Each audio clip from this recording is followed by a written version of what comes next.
Hello everyone, welcome back to our channel Login 8. In this guide video, I will show you how to log in Sephora account. So first of all, what you have to do is launch open any browser of your choice. You can see over here, I've opened Google Chrome. Now click on the search bar and type in sephora.com, press enter. Now you'll be led to the official website of Sephora. You'll be able to find various options over here. Right over here, you'll be able to find the option for sign in. What you have to do is click on it. Now you can see over here you'll be able to sign in to your account. If you do not have the account yet, you can simply click on this option, create account, and create the account for yourself. But if you want to sign in to your account, all you have to do is enter your email address and password. So click on the field of email address and enter the email address over here. Make sure to enter the email address associated with your account.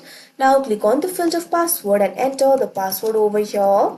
Make sure to enter the correct password. If you have forgotten your password, you can click on this option, forget password, and you'll be able to recover it. Now after you enter your credentials, click on the sign in option that you can see on the screen.